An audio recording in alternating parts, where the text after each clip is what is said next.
Bonjour et bienvenue dans ce nouveau podcast de notre leçon de vie. Aujourd'hui, j'ai la joie d'accueillir Kathleen Joseph, notre ministre à Aide maritale, pour partager avec nous ce sujet profond qui touche beaucoup d'entre nous, la culpabilité, la honte et la souffrance inutile que nous portons lorsque nous n'allons pas simplement vers notre Père céleste pour recevoir son pardon. Bonjour Kathleen. Alors aujourd'hui, tu vas partager avec nous une expérience vécue par Erin Till, l'auteur de ce livre, lors de son voyage en Afrique du Sud. Est-ce que tu peux nous raconter cette histoire et nous dire ce que nous devons retenir? Bonjour Edna et merci de m'avoir invitée. Alors oui, Erin raconte qu'elle est allée en Afrique du Sud pour rencontrer une amie chère avec qui elle travaillait depuis des années. Elle était très heureuse, mais elle a senti une tension chez son amie pendant leur rencontre. Et plus tard, son amie a fini par avouer qu'elle avait peur qu'Erin découvre quelque chose concernant son divorce et qu'elle soit rejetée ou jugée. Pourtant, Erin explique que ce n'était pas quelque chose qui devait la condamner. Au contraire, elle a réagi avec amour et compassion et immédiatement, son amie s'est sentie soulagée et vraiment libre. En fait, Erin, elle a compris que l'ennemi l'avait tourmentée avec la peur et la honte inutilement. Et le principe important à retenir pour les femmes et pour les hommes qui nous écoutent est que lorsque nous gardons la culpabilité en nous, nous souffrons inutilement. Mais lorsque nous allons vers notre Père céleste, nous trouvons la liberté, la paix et l'amour. Dieu ne nous rejette pas et il nous restaure. D'accord. En effet, c'est vrai que l'ennemi qui est l'accusateur, il va utiliser en fait toutes nos peurs pour nous faire imaginer des choses que des fois nous-mêmes, les autres personnes, ne pensent même pas. Donc c'est vrai, c'est un vrai tournant en effet, hein. Alors, est-ce que tu as, dans ce que tu nous as dit là, partagé, tu as aussi mentionné une autre expérience partagée avec Erin concernant une ministre qui a dû se repentir. Qu'est-ce que cette situation nous enseigne? Erin partage qu'une ministre s'est rendue compte qu'elle ne mettait pas Dieu en premier dans sa dîme. Elle payait Ah, d'abord ses factures, puis donnait au Seigneur.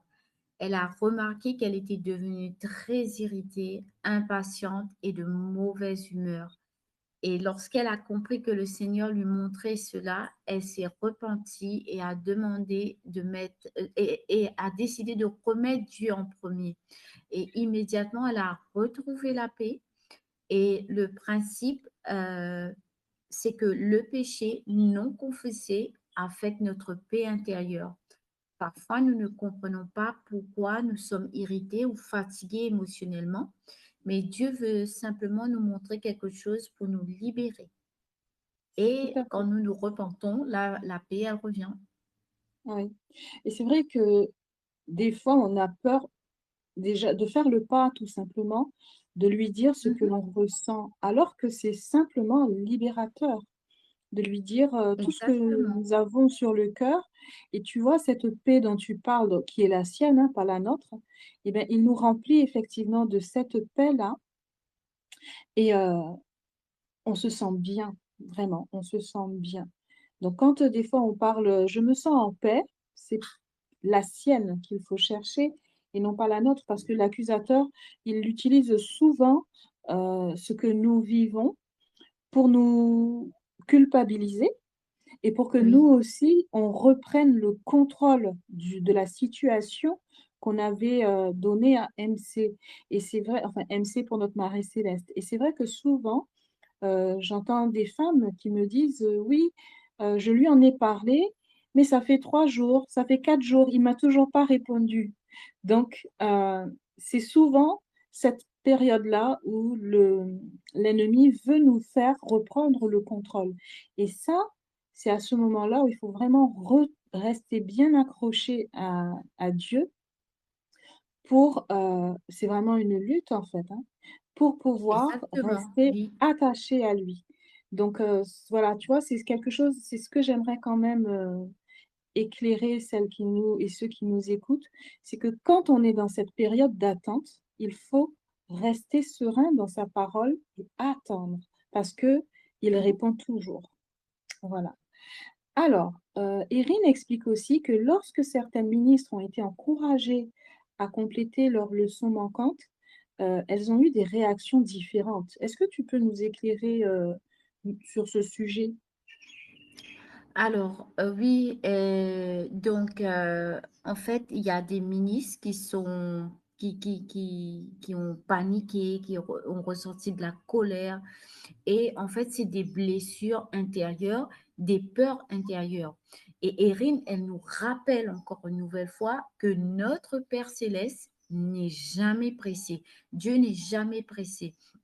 Et elle compare notre parcours à un voyage où Dieu préfère que nous avancions lentement pour profiter du temps avec lui. Et j'aimerais juste rajouter quelque chose par rapport à cela.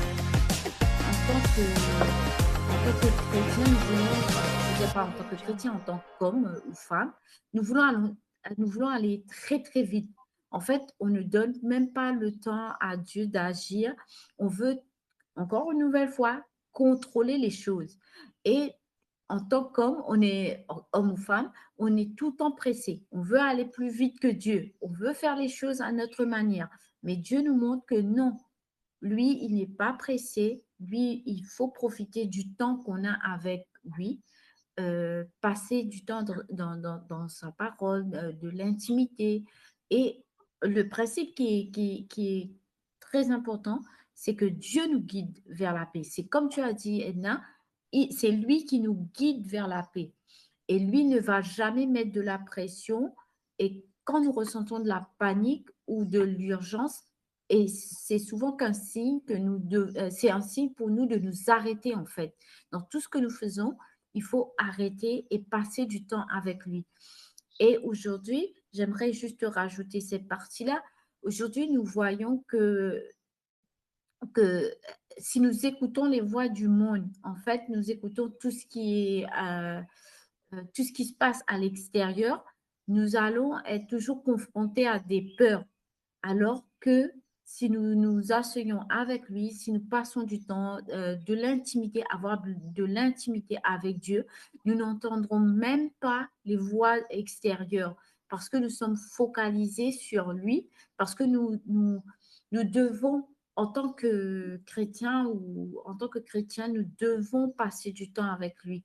Nous devons euh, nourrir cette relation avec Dieu. C'est pas simplement oui, j'aime Dieu et je m'arrête à ce que je fais. Non, Dieu veut de l'intimité avec nous. Et souvent, ce sont les voix extérieures qui vont venir étouffer sa voix. Et des Tout à fois, ce fait. sont nos propres voix. Ce sont nos Ah, propres voix et même la voix de l'ennemi. En fait, ça fait un sacré mélange. Et il faut s'arrêter pour savoir ce que Dieu, lui, nous dit. Quand on ne s'arrête pas et qu'on continue dans cette marche, en fait, on est étouffé, on est écrasé. En fait, on est pressé, tu vois, on est pressé de toutes parts. Et on n'arrive pas à discerner la voix de Dieu dans tout ça. tout à fait. Chaque jour qu'il fait, on doit passer du temps avec lui. Voilà. Oui, oui, en effet. Alors, tu vois, tu parles de voyage. Je me souviens qu'il y avait ce petit film qui parlait du Le Tour du monde en 80 jours. Je ne sais pas si tu t'en souviens. Et c'est Oui, vrai que oui, dans un voyage, on va d'étape en étape. On va rencontrer on va passer des épreuves, mais il y a des fois aussi où on s'arrête.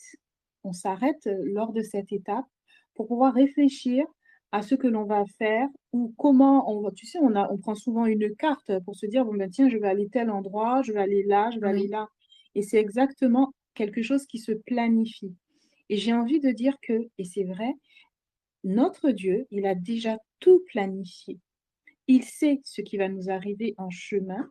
Il nous demande simplement de le laisser nous guider à travers ce voyage de restauration et euh, voilà, profiter de tout ce que l'on voit.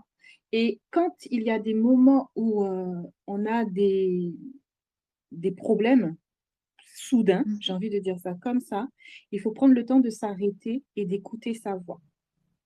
Tu vois, j'aime beaucoup Exactement. aussi cette image de la mer lors d'une tempête.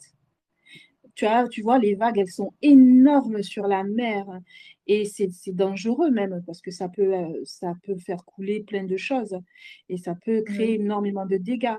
Mais imagine simplement, Kathleen, que tu plonges, que tu vas sous l'eau, tu te laisses couler.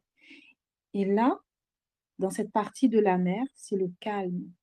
C'est le calme. Tu n'entends Exactement. plus Oui. les bruits, tu n'entends plus rien. Et c'est ce calme-là que notre Marie céleste nous demande de venir chercher auprès de lui.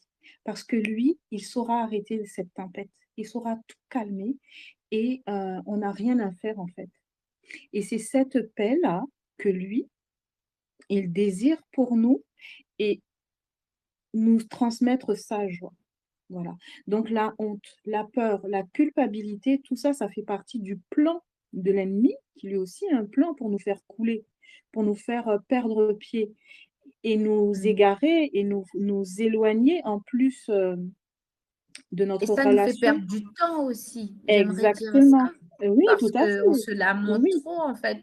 On se concentre exactement. sur lui, on se lamente trop. En fait, c'est comme je te disais plus tôt, en fait, lui, il veut nous presser. C'est-à-dire, il veut nous presser, il veut qu'on on se...